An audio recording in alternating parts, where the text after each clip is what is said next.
The hearing of the Senate Foreign Relations Committee will come to order. First, I want to thank our three witnesses for being here today to share their expertise on such an important topic. And I also want to take a moment to thank my ranking member, Senator Murphy, for his partnership on these issues, as well as the work we're doing together to repeal the Jackson-Vanik trade restrictions in Central Asia. It is time to put these antiquated Soviet-era trade restrictions to bed and further strengthen U.S. relations with the region. I'm very appreciative of his work on this issue. I'm looking forward to continuing to work with him on it. The Black Sea holds many of the keys for European security and U.S. national interests. A clearly defined Black Sea strategy is imperative to the United States effectively countering Russian aggression in Europe and elsewhere. Matthew Boyes is a retired career Foreign Service officer who served as Deputy Assistant Secretary in the Bureau of European and Eurasian Affairs and has extensive experience as charge in Switzerland, Finland, Romania, and the U.S. mission to NATO. In addition to his service as a Foreign Service officer, Mr. Boyes has written extensively about the Black Sea and its importance to the U.S. national interests. Frederick Starr is a longtime expert on the Caucasus, Central Asia, and the Black Sea. Mr. Starr is the founding chairman of the Central Asia Caucasus Institute and the Silk Road Studies Program, and is a distinguished fellow for Eurasia at the American Foreign Policy Council. Starr also served as founding chairman at the Keenan Institute, vice president of Tulane University, and president of Oberlin College. He has written numerous books about Central Asia and the Caucasus. Catherine Sendak joins us from the Center for European Policy Analysis, where she is the director of the Transatlantic Defense and Security Program. Prior to this, Ms. Sendak was the principal director for Russia, Ukraine, and Eurasia in the Office of the Undersecretary of Defense for Policy, where she led efforts on addressing national security priorities, including great power competition with Russia and stability and security throughout Eastern Europe. Thank you again to each of our three witnesses for agreeing to appear here today. Now to the matter at hand.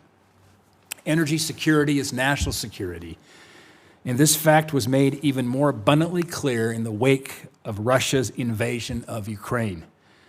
In some respects, Europe has made some positive changes, but the fact of the matter is that significant steps need to immediately be taken to protect Europe's future.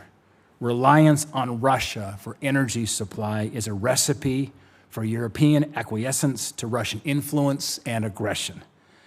The western side of the Black Sea presents a warning for the rest of the continent.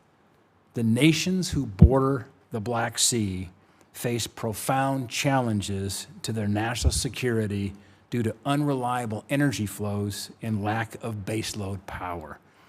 They're all taking positive steps towards rectifying the situation, and their proactive action to address their insecurity should motivate the rest of Europe and encourage them to take steps to avoid a similar outcome.